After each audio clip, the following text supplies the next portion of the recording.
Hey guys, hope you all have been well. That was a very exciting intro, wasn't it? Today I'm going to be doing my first installment of my weight loss video, and it's going to be my guide to losing weight. I almost don't want to call it common sense, but it's very common sense in terms of what I'm going to be sharing with you. This is not facts. I think it's facts. It's more of my experience as opposed to information about how to lose weight. And I feel that sometimes it's what people need to just light that fire, or it's that little spark in them to get motivated or re-motivated to get onto their weight loss journey. My background is horrible. You can probably see the edges of it, but with time, we will with time. So with that said, let's get started into my guide on how to lose a little bit of weight.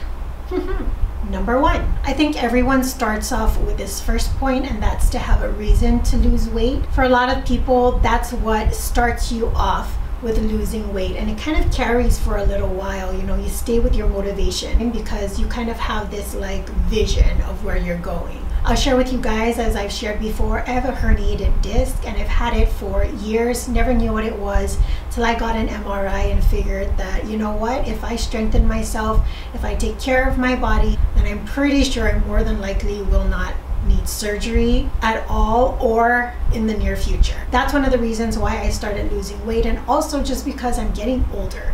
I'm not physically as young as I used to be, so I need to take care of myself. Your reasons may be different. It might be your wedding, it might be a bikini. Who cares what the reason is? As long as you have a reason, it's so much easier to keep yourselves motivated, especially in the beginning when you first start out. Number two is a very duh thing, but that's to avoid buying things that you should not have at your house. It's a lot easier said than done because we feel like we're gonna have self-control. However, those of us with less self-control can turn one small bag of cookies into 6, and then it's just what's the point? And those that do have self-control, it's kind of like this constant temptation. You just walk by the kitchen and you see the cookies and you spend 10 minutes thinking of whether or not you're gonna eat the cookies. If you want to treat yourself, I'm not saying don't treat yourself, but don't leave it at the house to tempt you.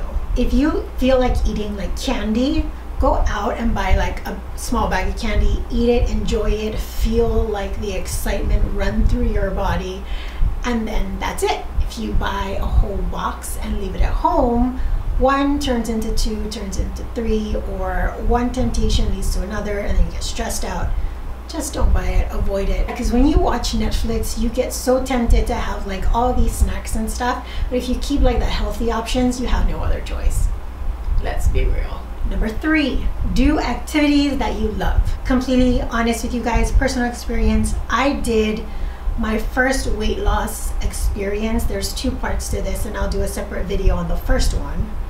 But I primarily just ran around the block, and I did videos online that I found on YouTube. I did not enjoy any of them, but I saw the results and was enjoying that, so that kept me motivated. But as far as me liking what I did, I didn't like it. I just forced myself to do it. Now in this second round of losing weight, I found stuff that I enjoy. Things that I enjoy is what I hold on to, just so that I don't get stuck in a rut or feel unmotivated because I'm gonna do stuff that I don't like. I've loved swimming since I was a kid. Pilates is so relaxing, and I feel like I'm really learning more about my body and feeling where certain muscles are. I've always loved the gym, and I think more so the community at the gym. And I'm really proud of my coach on how he's turned the gym around, made it into so much more than what it was. We started at a small little studio where you would never normally see a gym at. Anyways, there are a lot of us out there who are not used to working out. It's not part of our lifestyle. It's something we have to change into. And so waking up and being oh, I want to go to the gym, we don't normally function that way. Our brain doesn't function that way. So we need stuff to keep us motivated, and then from there you might want to try new things after you feel yeah, this exercising thing's not bad. If you like walking along the beach or walking at the park, start off there. It's something.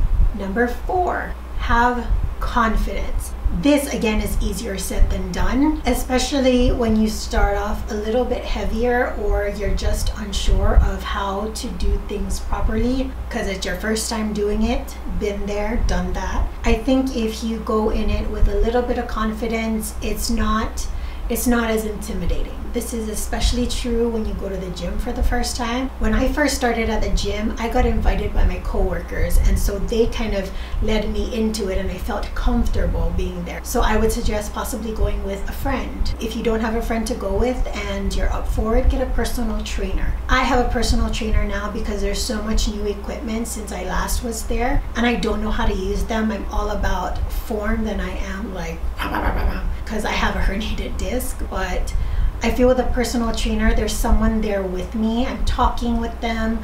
I don't feel so alone and intimidated, and I'm learning how to use these things properly. If you're social butterflies, make friends. There are gonna be some people that are they're just those type of people, but I noticed that usually in a gym, it's a very welcoming environment and there's always someone there to help you because I feel like they're extending their, goals to other people. And just know that the more often you do things, the more frequently you go, if you go to the gym, the easier it'll be. It doesn't come easy to anyone the first time. It's always going to be a little bit scary, but just go in it knowing that you're taking the first steps into something that could possibly transform your entire life. Don't be too scared of what people are going to think because you're doing it for yourself, and that should be the most important.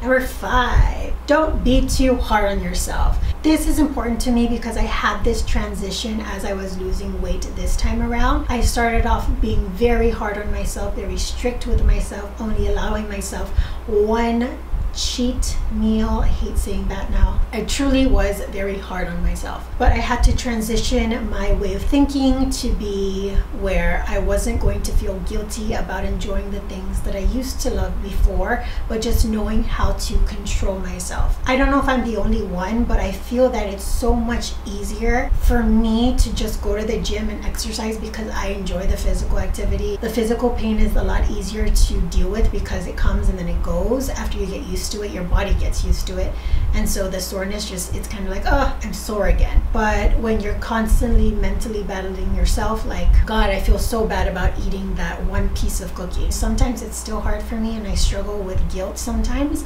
but it's not as frequent and it's never as bad as it used to be. Like, I used to dwell on it a lot throughout the day. Like today, I ate some fried rice and I feel glorious. Now, I know cheat meals are a common thing when it comes to weight loss, and I want to share something with you guys that has really helped me out. I started off with cheat days where only on this day, only at this meal, that will be the only time that I could have a cheat meal. I've kind of flipped that around and started to call it a treat. And I treat myself because I work my butt off. I worked so hard to lose all of this weight, and cookies taste good to me. Who doesn't like cookies? Well, I prefer chips. And you know what? I have chips, but I have like a few pieces and that's it. It's kind of like just to satisfy that craving, and then I let it go. And that, again, it takes time to do, but I think when you get that mentality of like, I can have it when I want, and then that just means I'm gonna work a little bit harder, or that means I gotta control myself a little bit better, and then you let that thought go, the guilt doesn't stay with you. And I don't have a specific day that I eat. If it's a Tuesday night and my friends say, hey, let's go to the movies and I wanna have some popcorn, I'm gonna have some popcorn. Don't be too hard on yourself, guys. Everyone struggles. You're gonna have days when it's like really good, and then you're gonna have days when you wanna treat yourself. And there's the balance.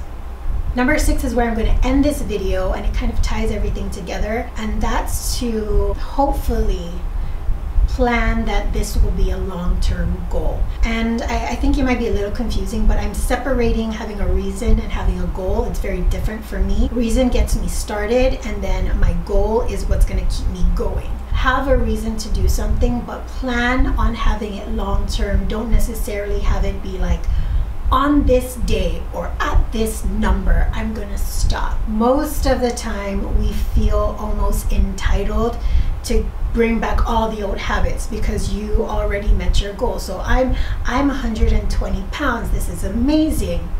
Now I'm gonna eat this whole box of pizza, and I'm gonna be 100% honest with you and share it again in another video. But I went back to my old weight when I had a specific goal in mind. Now my goal is to keep this long term. I want this to be a part of my life. This is not an end goal. This is a lifestyle change.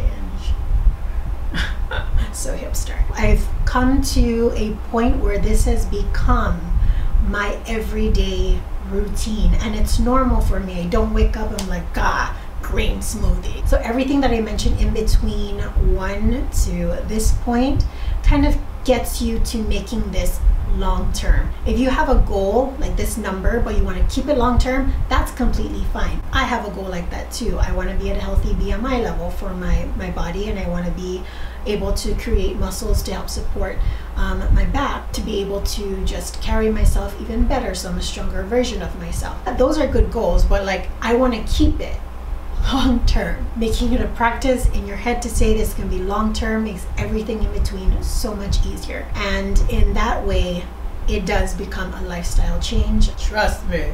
Alright guys, that is my guide to getting started on your weight loss journey, or continuing one if you're on one already. I hope you guys enjoyed this first one. Again, sorry about my background.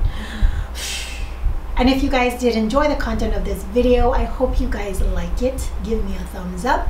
And if you would like to see future weight loss videos or makeup videos, then go ahead and click the red subscribe button down below. And if you'd also like to follow me on Instagram, the link will be the first one in the description box below. Till that video, I hope you guys are all doing well, taking really good care of yourselves. I will see you all next time. Bye.